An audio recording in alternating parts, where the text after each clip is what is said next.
देखिए संकट बरकरार है। और आइए अब आपको युद्ध भूमि से ताजा अपडेट्स हम दे देते हैं।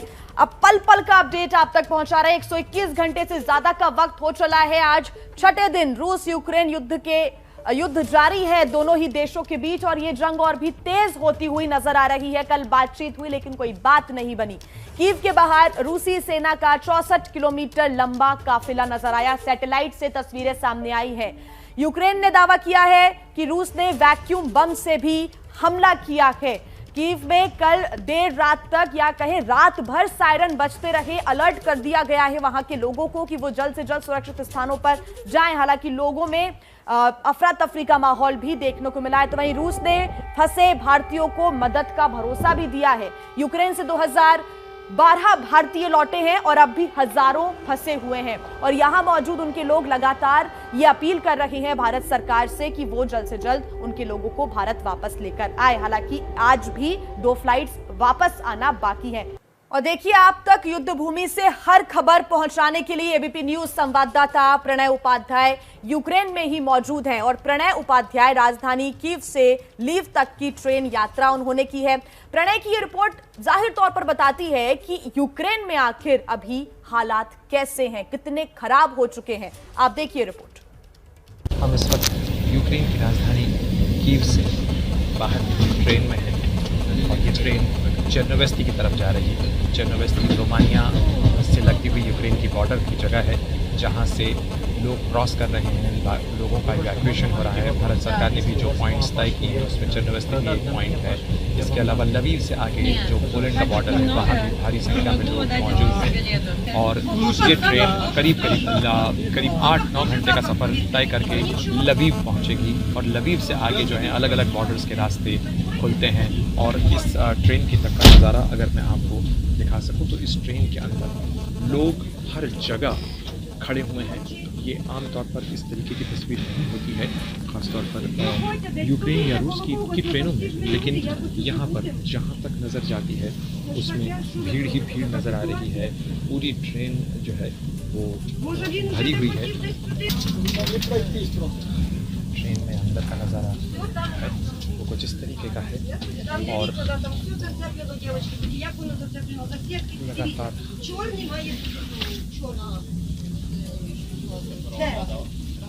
सब जहाँ तक नज़र जाती है लोग ही लोग फिलहाल बैठे हुए हैं।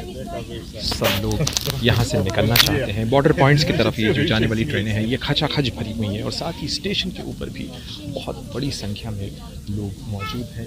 मेरा नाम अवनीश है। मैं यहाँ बोगो मिलिट्स नेशनल मेडिकल यूनिवर्सिटी में पढ़ता हूँ। मैं यहाँ पे 3rd ईयर का छात्र हूँ। अवनीश, कितनी देर आपको लगी ये ट्रेन अपनी जगह पाने में? क्या रही, किस तरीके की जद्दोजहद करनी पड़ी? मैं यहाँ पे सुबह 8 बजे से खड़ा हूँ और 8 बजे के बाद मुझे बोला गया था कि उज़्गोरोद नाम की जगह पे मुझे जाना है। और तो वहाँ से जाने के लिए यहाँ पे सुबह मुझे 10 बजे का ट्रेन बताया गया जो डिले होके 2 बजे का हुआ। उस 2 बजे होने के बाद मुझे उसके बाद फिर वो 3 बजे का हुआ, फिर 5:30 बजे का टाइमिंग आया। अभी उसका 8 बजे का टाइमिंग आ गया था उसका। तो अभी हम लोगों ने अपना प्लान को थोड़ा चेंज किया है। हम लोग उज़्गोरोद ना जाके लवीव एक जगह है वहाँ से जा रहे हैं और लवीव से उज़्गोरोद के लिए एक बस लेंगे। तो ऐसे करके जा रखे हैं लोग। यूरोपीय यूनियन यूक्रेन को 70 फाइटर जेट मुहैया कराएगा। यह दावा यूक्रेन की एयरफोर्स की तरफ से किया गया है। इस दावे के मुताबिक बुल्गारिया 16 मिग-29 और 14 Su-25 विमान देगा। पोलैंड 28 मिग-29 यूनिट यूक्रेन को देगा। यूक्रेन ने यह दावा किया है उसे स्लोवाकिया से 12 मिग-29 लड़ाकू विमान मिलेंगे। तो देखिए कई देश ऐसे हैं जो यूक्रेन की आगे बढ़कर मदद कर रहे हैं। यूक्रेन ने बताया था कि 28 देश ऐसे हैं जो उसके साथ खड़े हैं, मदद दे रहे हैं। और इसी बीच इस तरीके से हथियारों को दिया जाएगा यूक्रेन को इस युद्ध में लड़ने के लिए। बिल्कुल, हमारे साथ डिफेंस एक्सपर्ट कर्नल दानवीर लगातार जुड़े हुए हैं। खास पैनल हमारे साथ जुड़ा हुआ है इस वक्त, उनसे हम अपनी बातचीत को आगे बढ़ाएंगे। और साथ ही मेजर जनरल ध्रुव कटोच भी हमारे साथ मौजूद हैं। सर, स्वागत है आपका एबीपी न्यूज पर। सर, ध्रुव कटोच जी, मेरा सवाल आपसे ही है कि इस मदद से क्या वाकई यूक्रेन को आने वाले समय में फायदा होगा? क्योंकि कोई देश सेना तो नहीं भेज रहा लेकिन अपने हथियार जरूर लगातार भेज रहा है मदद के तौर पर।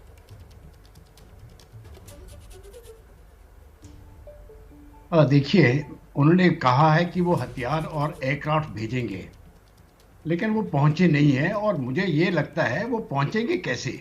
वहां यूक्रेन के ऊपर नो फ्लाई जोन रशिया ने तय कर दिया है, तो कोई भी आउटसाइड एयरक्राफ्ट जो है, जो रूस का नहीं है, वो वहां पर उड़ान नहीं कर सकता है।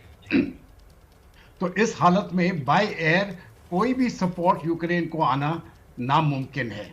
तो जो भी सपोर्ट आएगा वो जमीन के बाय रोड ही आ सकता है जी। और मुझे लगता है कि रूस ने जो सड़क के रास्ते हैं वो भी सैटेलाइट की तरफ से वो देख रहे हैं। तो अगर कोई लंबी कॉन्वॉय आती है तो उसको भी वो बर्बाद कर देंगे। तो आखिरी अगर ये इस प्रकार के हथियार वगैरह आने ही हैं, तो मेरे सोच विचार से ये छोटे हथियार आ सकते हैं जो मैन पैक बेसिस के ऊपर लोग अंदर स्मगल कर लें, क्योंकि बॉर्डर बहुत लंबा है और कई रास्तों से ये आ सकता है। लेकिन एक गाड़ी की तरफ से या उस प्रकार से आना मेरे अपने ख्याल से बहुत मुश्किल है। और जब तक लड़ाई जारी है तब तक तो कोई इस प्रकार के हथियारों का आना नामुमकिन है। अब बहुत महत्वपूर्ण बात आप कह रहे हैं कि मदद की बात तो कही जा रही है, लेकिन वो मदद पहुंचेगी कैसे, कर्नल दानवीर? और दूसरी तरफ ये कि अगर इस तरह से कई देश सामने आ रहे हैं, इनडायरेक्टली एक तरीके से मदद है, ये युद्ध में शामिल हो रहे हैं अपने हथियारों के तहत, तो क्या ये विश्व युद्ध की तरफ देख रहे हैं आप इसे? देखिए, विश्व युद्ध की तरफ तो खैर ये ज़्यादा हो जाएगा अगर इसको उस तरीके से सोचें, बट हाँ, यूरोप के अंदर तबाही के रास्ते जरूर खुल रहे हैं। जिस तरीके से ये लोग अपनी सपोर्ट आगे लेके आ रहे हैं, ये नहीं चाहते कि ये युद्ध जल्दी से जल्दी समाप्त हो। देखिए, ये युद्ध का समाप्त होना बहुत ज़रूरी है। आपके जियोपॉलिटिक्स और ईगोज़ के चक्कर में हजारों की तादाद में आम नागरिक मारे जाएंगे। तो ये हट जो है छोड़नी पड़ेगी येलेंस्की को और बाकी नेटो देशों को भी, जो येलेंस्की को बढ़ावा दे रहे हैं, उकसा रहे हैं। क्योंकि रशियन आर्मी के सामने प्रैक्टिकली अगर देखा जाए तो इनके पास 1% भी चांस नहीं है। जो भी इनके पास जो दिन मिल रहे हैं, जिसमें ये सांस ले रहे हैं, वो रशियन आर्मी की बदौलत ही मिल रहे हैं, क्योंकि अभी उन्होंने उस तरीके से आक्रमण इनके ऊपर नहीं किया है। और जो जनरल कटोच बता रहे हैं, बिल्कुल दुरुस्त बता रहे हैं कि आप मदद पूरे दुनिया देने को तैयार है, लेकिन वो मदद पहुंचेगी कैसे, ये सवाल है। और इनफैक्ट वो मदद इस समय पहुंच भी नहीं सकती है। बिल्कुल, अलग अलग देश यूक्रेन का साथ जरूर दे रहे हैं, हथियार भेजने की कोशिश है, लेकिन ये कोशिश क्या सफल हो पाएगी, ये अभी बड़ा सवाल बना हुआ है। बड़ी खबर एक आ रही है दोनेत्स्क इलाके से, जहां पर दोनेत्स्क ने यूक्रेन के ऊपर एक बड़ा आरोप लगाया है। दावा किया है कि यूक्रेनी सेना प्रतिबंधित 120 मिलीमीटर के मोर्टार दाग रही है। दोनेत्स्क में वही इलाका है जिसे रूस ने अलग राष्ट्र से घोषित कर दिया गया था, और उसी की तरफ से ये बड़ा दावा और एक बड़ा आरोप लगाया गया है यूक्रेन के ऊपर कि प्रतिबंधित मोर्टार दाग रहा है। दोनेत्स्क का ये दावा, मोर्टार से हमला कर रहा है यूक्रेन, 120 मिलीमीटर के प्रतिबंधित मोर्टार जो कि इस्तेमाल कर रहा है इन हमलों में। रूस ने दोनेत्स्क को अलग राष्ट्र घोषित किया और उसी की तरफ से ये आरोप यूक्रेन पर। टीवी चैनल यूक्रेन 24 ने यह दावा किया है कि रूसी स्नाइपर्स ने कई परिवारों की हत्या कर दी।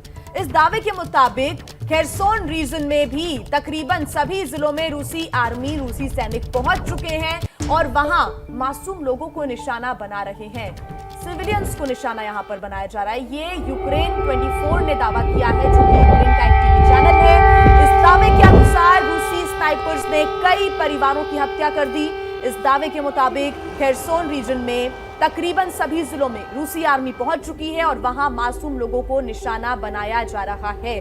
कई यूक्रेन नागरिकों की हत्या की खबर भी सामने आई थी, उनके मारे जाने का दावा भी किया जा रहा है। यूक्रेन की तरफ से एक आंकड़ा भी सामने आया है और आंकड़ा लगातार ये बढ़ता जा रहा है कैजुअल्टीज का। तो ये बड़ा आरोप लगाया गया है। जिस तरह से रूस ने ये कहा था कि हम सिविलियंस को यहाँ पर निशाना नहीं बनाएंगे, लेकिन अगर बात करें इस यूक्रेनी चैनल की, तो इसकी तरफ से तो ये कहा जा रहा है कर्नल दानवीर कि यहाँ पर हत्या की जा रही है और आम लोगों को निशाना बनाया जा रहा है। देखिए, इस तरीके के प्रोपेगेंडा दोनों तरफ से बिल्कुल बदस्तूर जारी है। और यूक्रेन नेचुरली, क्योंकि उसके ऊपर आक्रमण हुआ है, तो वो रशियन आर्मी को एक डेविल के तौर पर पेंट करने का कोई भी प्रयास नहीं छोड़ेगा।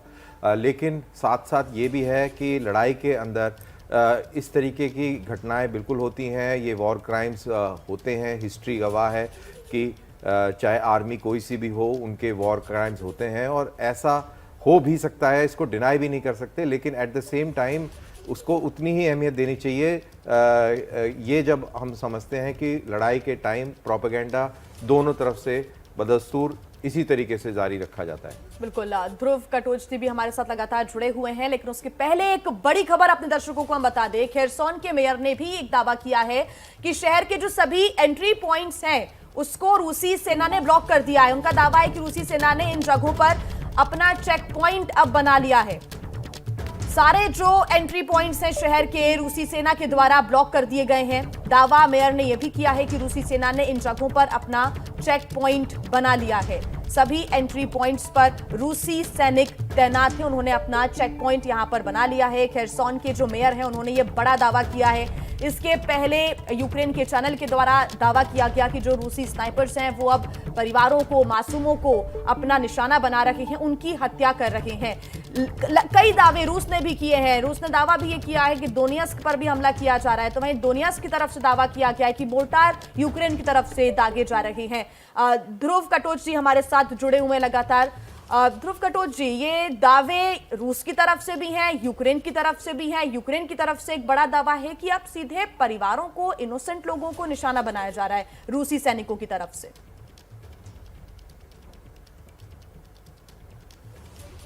देखिए, इससे पहले कर्नल दानवीर सिंह ने बिल्कुल सही बताया कि लड़ाई में ये डिसइंफॉर्मेशन या इंफॉर्मेशन वॉरफेयर जिसको बोलते हैं, ये बहुत आगे तक जा रहा है और दोनों पक्ष कर रहे हैं।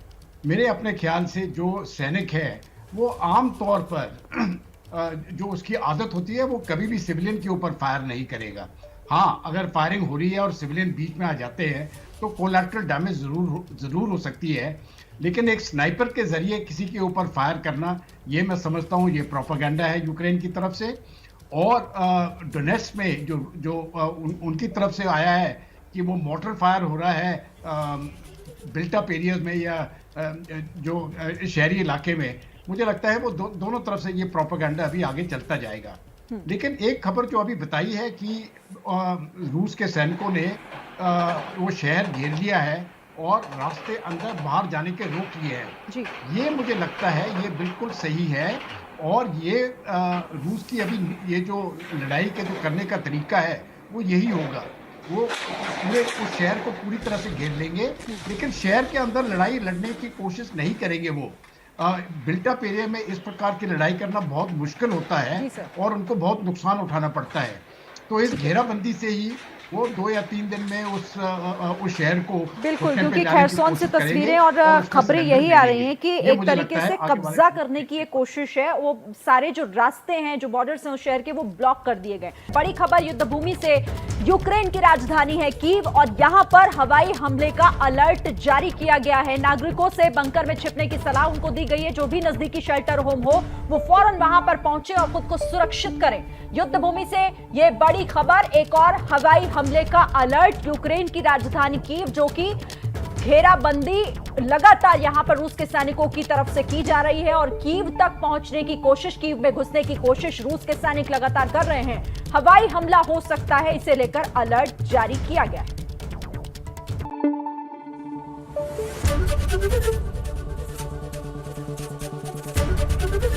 एबीपी न्यूज आपको रखे आगे।